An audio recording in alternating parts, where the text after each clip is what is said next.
Welcome to the talk Firmware Insider, Bluetooth randomness is mostly random.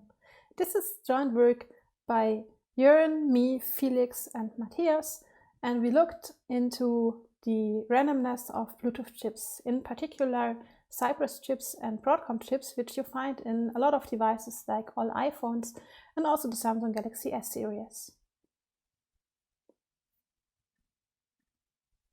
So the Bluetooth specification actually says that a random number generator within a Bluetooth chip has to be at least a FIPS compliant pseudo-random number generator. So that's this part here, but of course it can also be better. It shouldn't be worse though. So that's what we know about the random number generator, how it should be ideally. So if you now don't have anything about the firmware or within the datasheet, because the datasheet, if it exists, often doesn't tell anything about it, you have many options how that chip could acquire randomness. So let's say it just returns 42, who knows? Or maybe it's using the random access memory. I mean, at least it has the word random in it, right? Maybe some of you heard of the random only memory, of course. Or maybe, and that's the best case, if it has a hardware random number generator. So we looked into a lot of chips. So this is the part that Jörn did. So initially he looked into 4 devices, and Jörn actually found that there are 2 variants and they are quite similar. So both variants actually use a hardware random number generator, and they have a pseudo-random number generator fallback, which was not really used. And then they also have some caching of the random number generator, so of the hardware value. So that's the thing. So we looked a little bit more into this. So what you can see here is the pseudocode reconstructed from a firmware dump of one of the chips. So that's actually a chip that you would find in the MacBook Pro, for example. And what this one does is that it takes the hardware random number generator, and that one actually has some register values that it needs to be written to. So these constants are written into it, and then it can read this value and also has this watchdog here in case that this takes a bit longer and so on. So this is the main variant. Ideally, that's what happens. It just takes the hardware random number generator with those magic values. And that's why it's also quite easy to find it within the hardware or if you have a firmware dump within that. Well, and then there is this little part here, which is actually a pseudo-random number generator fallback, which you will see in the next slide. And this one is not that random actually, so it's taking a couple of registers, for example, the Bluetooth clock, the operating system clock, and so on. We will come to this later, what it actually is, but it's just believe me, it's really not that random. And then in the end, it's doing some CRC32, which is not a good thing here, so it would be much better if this would actually be a cryptographic checksum or something, because the CRC32 is XOR dependent from the last input and so on. So it's not a good thing. Anyway, Jörn then also looked into those values briefly and saw that they really don't look that random. And then this was the moment when we decided, okay, this really looks broken, even though it's not used in like those 4 devices. It's at least maintained over a couple of years, so it must be used somewhere. So we reported this to MITM because they assign CVEs. Broadcom doesn't do that themselves. So yeah, here's the CVE that we got. And then we reported, of course, also to Broadcom. And they said, yeah, you know, we have this code. Okay, so because they don't deny something that you show them. And of course, they also have their own source code. But they said, well, we always have a hardware random number generator in our devices. So there is never a reason to use this fallback. And then we said like, yeah, but why do you maintain this code over so many years and so on? So we had a little discussion, and well, probably this is the end of all of this, right? Because yeah, they don't use the fallback. Everything is secure. We are fine. Well, it's not really the end of the story. That's basically where Jörn's thesis stopped. But then I was like, I don't believe this. I really don't believe this. And then I looked into a lot of more devices. So this is a couple of the devices I looked into. And now the thing is that Felix told me to run a pseudo-random number generator test suite or random number generator test suite in general. He needs at least 1 GB, so for the die-harder test suite, to say if it is a good one or not. And then those chips are actually just connected over UART, and then you need to extract like a gigabyte of random data, so that's really awful, but after a while you get those and so on. And so I optimized the whole process a little bit with some firmware patching, and then I tried to get like a very large memory chunk that is not used by the firmware, had some test bytes, also did no polling but some asynchronous events and so on, and had to fix a couple of things within those chips because like also Broadcom and Cypress screwed up their launch run command on a couple of devices. And with all those fixes and optimizations, it was possible to dump this gigabyte out of all those devices. So the upper devices in this list here that you can see here passed the die-harder test suite. And then for the lower ones, I was a little bit lazy because I said like, okay, if they have a hardware random number generator, it's passing. And then because they have a very different implementation down here, I just checked that they have one, but didn't dump a full gigabyte. Anyway, so that's the list. Everything looks nice. And now that's the question, if this already is the end of the story. Well, there are a lot of firmware variants. Of course, we also have the firmware of those chips. So as soon as you have the hardware, you can also dump the firmware. And we did a lot of diffing over them. And that's pretty hard because bindiff doesn't necessarily work on them and so on. So actually those magic values for the hardware random number generator are the ones that help a lot for finding this. And also we developed our own diffing tool, which does a few things better or differently and can be integrated into the through-using workflow. So the first variant, the very old one, actually has a different variant, so it has a different hardware random number generator mapping for the registers, and the fallback doesn't even use CRC32, it's just an XOR from the clock and a couple of static values, so that's it. So it's really not having a good fallback here. And then there are even more devices that are very similar to the 2 variants that Jörn identified. So a lot of them have this variant number 2 that you can see here, and then also the variant with the cache within another Cypress board.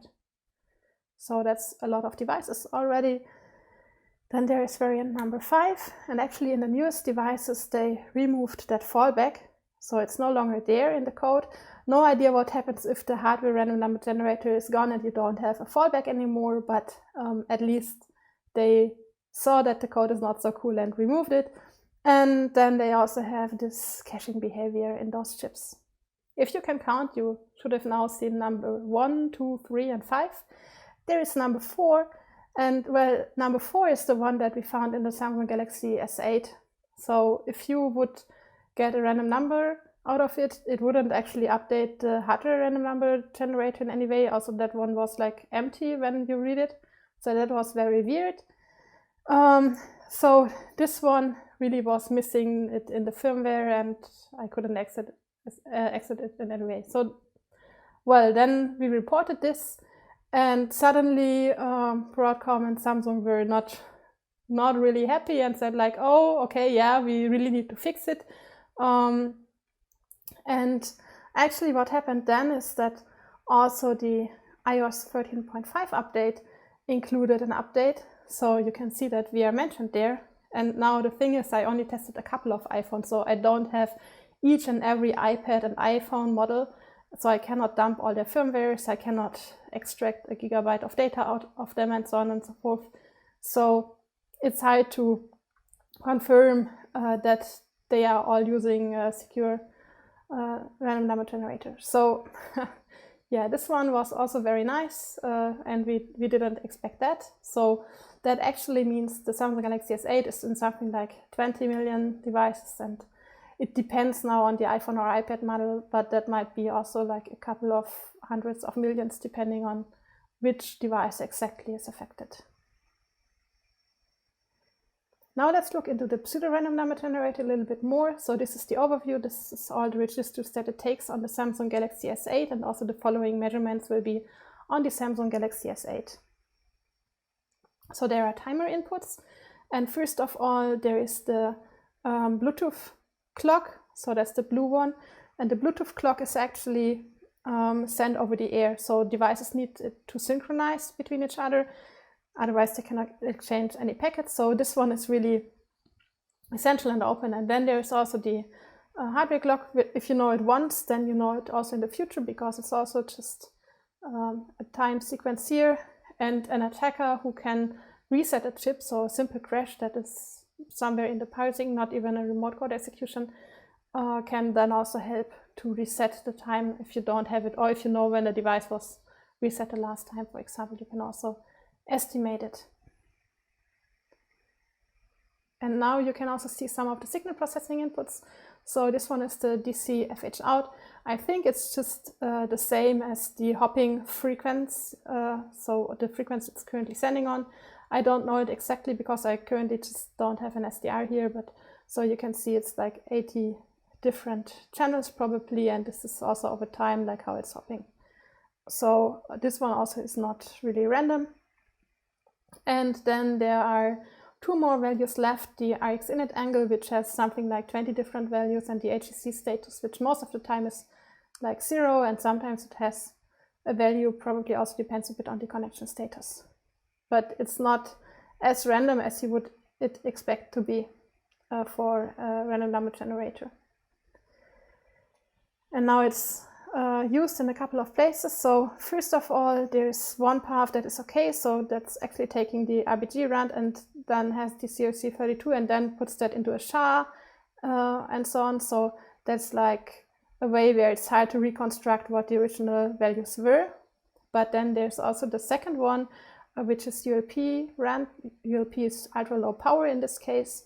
And then it's sending it, for example, during the pairing in an IV, or that's actually for the connection encryption, in an IV, for example, directly copied without any SHA in between.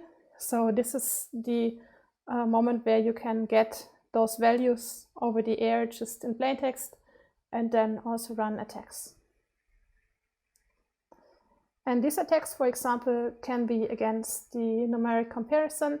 So here, the numeric comparison between two devices actually is used during device pairing. So when you have this nice dialog that asks you like if you want to pair, and then you have this number that you have to compare by hand on your display. And now the thing here is that the attacker can now guess this random, and as soon as the attacker knows this random, he can attack the connection in this case. So suddenly the pairing is no longer secure against an active man in the middle. And another thing that breaks is that Android is using it. So you can see here that they actually call the LE random a couple of times before they send it over the air. And this part is also used when they actually generate a private ECDH key. And instead of using the Android internal random number generator, wherever that is, or like another one, they use the one within the Bluetooth chip. So this is nothing that I've seen in iOS. I have just seen this in Android. And I mean, in the specification, this is a good source of randomness. So if the chip would be specification compliant and so on, that wouldn't be an issue. And then they actually call it a couple of times. So this is what you can see. These four first calls here are those four calls to BT send HCIC BLE rand, and then they fill a key with this. So this is also an issue if it's not random. And now the patch that I also analyzed a bit later is actually quite interesting, because this is from the Samsung Galaxy S8, as you can see down here. So that's the firmware ROM date, and after the patch, it's suddenly using a hardware random number generator. So that means in the firmware there was just like everything within the initialization missing. So they didn't initialize it correctly, and then also the whole firmware didn't have any usage. So it wasn't just running into the fallback, it just didn't have like the whole part of the firmware, but now it has. So if you look into the value and then request an e-random a couple of times because it has the cached implementation, it would later on be updated. So yay, there is a fix, and it's actually not using another pseudo-random number generator, but it's really using one that's in hardware. That's nice. So lessons learned: you shouldn't trust an embedded random number generator because it might just be some very bad pseudo-random number generator, you never know. But to see if it is like a good one or a bad one, or at least telling if it's a bad one, because if it's a good one, you never know if it has like another bug, but at least to tell if it's a bad one, you have to do a lot of measurements and reverse engineering. So this is really bad for such a security critical component. And also somehow each Broadcom firmware has like an individual bug. So for the random number generator, as well as those launch run fixes and so on that I needed to do to extract sufficient data to run the tests. So credits also go to Jörn, who survived the thesis with me, to Felix, who did the crypto stuff and also the hardware tests, and Matthias, my boss, because like I had to buy some hardware for those tests, and then I also had the crazy idea to actually give my Samsung Galaxy S8 to Jacob for next month development, because I said, yeah, it's broken, you can have it. But then it turned out that I wanted to do more measurements, so he made it possible to have some remote setup. And I also had nice people who helped me with proofreading the paper and so on and discussing attacks.